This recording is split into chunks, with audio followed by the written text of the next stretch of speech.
अगस्त 2025 की शुरुआत में अमेरिका और भारत के बीच व्यापारिक तनाव अपने चरम पर पहुंच गया। अमेरिकी राष्ट्रपति डोनाल्ड ट्रंप ने भारतीय निर्यात पर भारी शुल्क लगाने का ऐलान किया।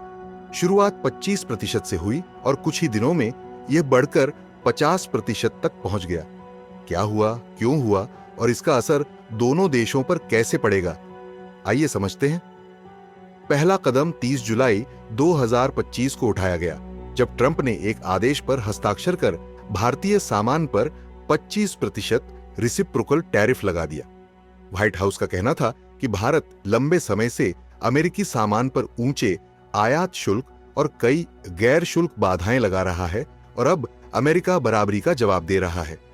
ये 25% टैरिफ अगस्त की शुरुआत में लागू हो गया, लेकिन असली झटका इसके बाद आया। 6 अगस्त को अमेरिका ने एक और 25% शुल्क जोड़ दिया, जो खास तौर पर भारत की रूसी तेल की खरीद पर निशाना साधता था। वॉशिंगटन का कहना था कि रूस से तेल आयात करना यूक्रेन युद्ध में रूस को वित्तीय मदद देने जैसा है। अब भारतीय निर्यात पर कुल 50% का शुल्क लग गया। यह अमेरिका द्वारा किसी बड़े व्यापारिक साझेदार पर उठाया गया सबसे कठोर कदमों में से एक है। दूसरा शुल्क 27 अगस्त से पूरी तरह लागू होगा। बस उन मालों को छूट दी जाएगी जो पहले से रास्ते में हैं। अमेरिका के इस कदम के पीछे 2 वजहें बताई गईं। पहली, व्यापार में असंतुलन को ठीक करना, क्योंकि भारत अमेरिकी सामान पर ऊंचे शुल्क लगाता है। दूसरी, भू राजनीतिक दबाव बनाना। रूस के साथ भारत के ऊर्जा व्यापार पर चोट करके अमेरिका मॉस्को की आमदनी के स्रोत को कमजोर करना चाहता है। ट्रंप ने तो इसे रूसी युद्ध मशीन को बड़ा झटका बताया। इसका असर भारतीय उद्योगों पर साफ दिख रहा है। कपड़ा, आभूषण, कालीन, झींगा मछली और डायमंड पॉलिशिंग जैसे सेक्टर बुरी तरह प्रभावित हुए हैं।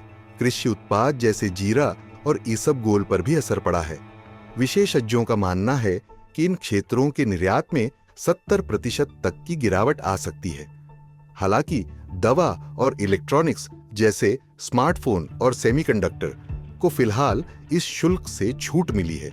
फिर भी अमेरिका को जाने वाले भारत के आधे से ज्यादा निर्यात अब इन नए टैरिफ के दायरे में आ गए हैं। बाजार की प्रतिक्रिया तेज रही। भारतीय शेयर बाजार में गिरावट आई, रुपया कमजोर हुआ और सोने की कीमत बढ़ गई, क्योंकि निवेशकों ने सुरक्षित निवेश की ओर रुख किया। निर्यातकों, खासकर छोटे और मध्यम कारोबारियों ने चेतावनी दी है कि ऑर्डर रद्द हो सकते हैं और मुनाफा खत्म हो सकता है। भारत सरकार ने इस झटके से निपटने के लिए 40 अरब रुपए की क्रेडिट गारंटी योजना शुरू की है। इसके तहत टर्म लोन पर 75% तक सरकारी गारंटी मिलेगी।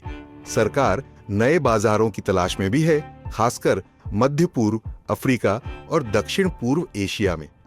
राज्य सरकारें जैसे केरल स्थानीय उद्योगों, काजू, चावल और समुद्री उत्पाद को बचाने के लिए विशेष योजनाएं बना रही हैं।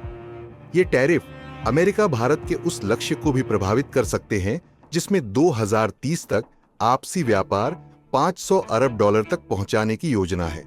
आलोचकों का कहना है कि यह कदम चुनिंदा और अनुचित है, क्योंकि कई अन्य देश भी रूस से तेल खरीदते हैं, लेकिन उन पर ऐसा दबाव नहीं डाला गया।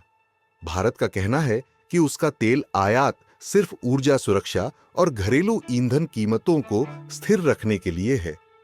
कुछ ही हफ्तों में अमेरिका भारत के रिश्ते सहयोग से टकराव की ओर बढ़ गए हैं। ये टैरिफ अस्थायी दबाव का हिस्सा है या किसी लंबे व्यापार युद्ध की शुरुआत?